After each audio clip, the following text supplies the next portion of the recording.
Hey everyone, Kyle Van Noy here from MLive.com. Joined by Justin Rogers. The Lions have been hit by the injury bug just a little bit, Justin, over the past week or so, losing Karan Reed and Larry Warford in that game against Washington. One guy they didn't lose in that game is Kyle Van Noy, but he might have suffered the most serious injury of all of them at this point. The Lions have been mum on what the injury is exactly, but we do know it's going to keep him out for a while, several weeks. I think at this point, short-term IR is a possibility for him. Surgery is not on the table right now, but it's still a possibility as he seeks second medical opinion. It's too early to say this is a lost season for him, Justin, but last year was a lost season for him, and he's heading back down that path again. What does this mean for Kyle Van Noy? I feel bad for the guy. You know, I talked to him during the offseason, during the charity softball game, and he was as upbeat as I'd seen him since he had joined this roster. You know, he was really looking forward to getting back into the swing of things. He had talked about how he was still not quite right. I thought it was kind of tied to the core abdominal injury that he'd had the season before. Turns out he actually had a hip injury that he had addressed during the offseason. Now he's got an injury somewhere in that same region, upper leg, somewhere in the core. We don't know exactly what it is. Caldwell wouldn't elaborate, but I don't look at it as a devastating loss to the team this season. I think Tahir Whitehead's holding down the fort very nicely at that strong side spot. Tulloch and Levy are obviously solid options. I saw Van Noy as more of a situational guy this year, but I start to wonder about his future as those contracts come up. Whitehead's in the final year of his contract. Tulloch has a year left, but it's a number where it's a cap question of whether to keep him or not. The Lions drafted him in the second round. They traded up in the second round to get him, expecting him to be a big part of their future. And now the question becomes, can he ever be that guy? Yeah, it's obviously a huge setback for a guy who is already struggling to get his career going. I'll never forget, just a few minutes after they made the pick, Terrell Austin standing up there and saying, we drafted this guy because we believe he's going to be a three-down linebacker for us, possibly right away. And that was in the Lions' plans. They traded up for this guy to draft him in the second round. They had a very specific plan for him. They thought he was going to be their strong side linebacker for a while, and it just hasn't worked out.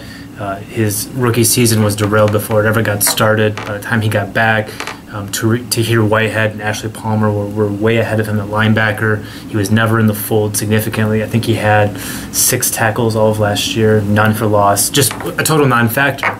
And we saw this offseason, Justin, that he was still kind of lost in what they're trying to do. And they've referenced a few times them asking Van Noy to do things he hasn't done in the past, particularly in pass coverage, playing back and upright. Austin was saying today he was used kind of like a defensive end at BYU, whereas with the Lions he's playing the traditional linebacker position, and he has to play in coverage and he has to learn to do it, and he's struggled with it.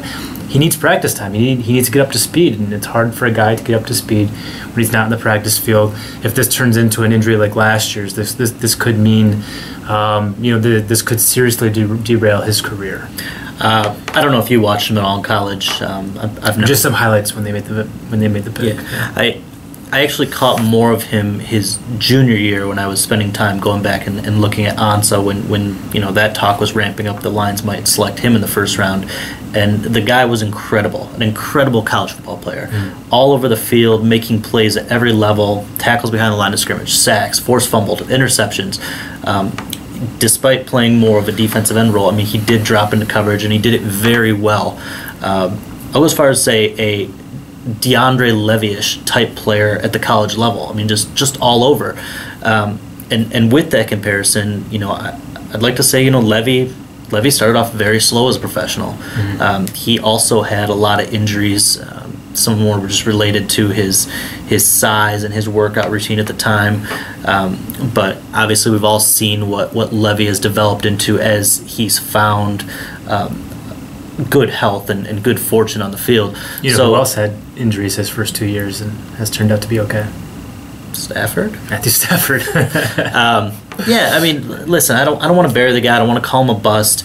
It's been a very unfortunate start to his career. I don't think it's any fault of his own, but he needs to find a way to maybe improve his conditioning off the field in the offseason, work with personal trainers, Lions trainers, and find a way to get his body in shape to handle the rigors of NFL football. I hate the B word, bust. I hated it last year every time people used it with Ebron. It's 1 year, a guy playing a tough spot.